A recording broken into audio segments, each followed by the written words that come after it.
Welcome into this special edition of Q's Countdown. I'm Chip Angelos with here analysts Josh Wetmore and Bill Spaulding. First question, guys. Syracuse got off to a slow start against UNC Asheville. What do they have to do to combat that? Well, I think what they need to do, you can't just rely on the jump shooting, but you can rely on defense and transition buckets, and that's what Syracuse has done best all year. When they get in transition after forcing steals, get those dunks from WAER, get some easy lands, start feeling good about your offense, and then everything else will start falling for you. But you can control how well you play defense, and Syracuse, if they're forcing turnovers, that'll get them off to a hot start. And that's especially important against a Kansas State team that averages about 14 turnovers a game. A lot of opportunities for Syracuse to run there. I think the other thing the Orange really needs to focus on is driving to the rim, getting to the hoop early, because against UNC Asheville, they settled with outside shots. That found themselves behind at halftime. They were able to make up for it because they have a lot more talent than Asheville. Kansas State's a better team. You got to start strong.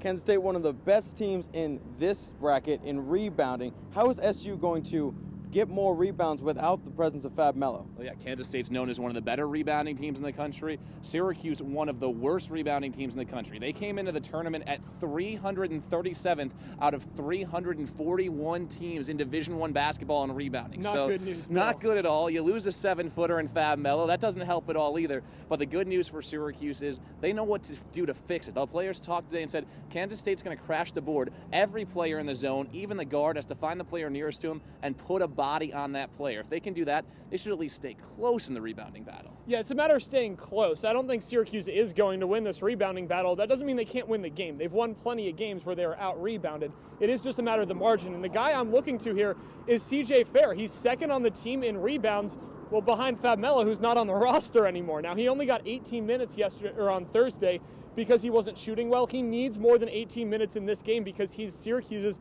most effective guy in the glass. He needs to have a big game in order for Syracuse to do well. Yeah, and you really got to limit Kansas State's second chance points because that's where the Wildcats make their play up. They get a lot of second chance points. They dominate the paint. So if Syracuse can do well on the defensive glass, that's the most important thing. And we talked about fixing the rebounding problem. SU has also been struggling offensively. Josh, how are they going to fix that in this next game against Kansas State? Stop settling for outside jumpers. It's that simple. Syracuse needs to drive the ball more with WAER, Scoop Jardine, Brandon Trish. Get into the lane. Also, try and find your big guys underneath.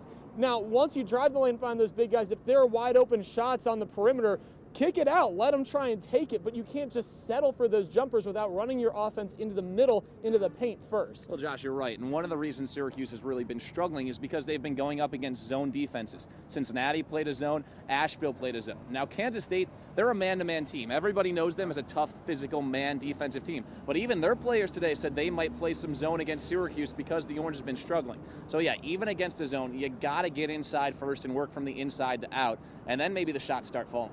If Syracuse does win this game, keep in mind a lot of other teams might be switching to the 2-3 zone as well based on how much Syracuse has struggled against it. And how funny is that to see that a Syracuse team that lives on the zone defense would struggle so much on offense against the zone?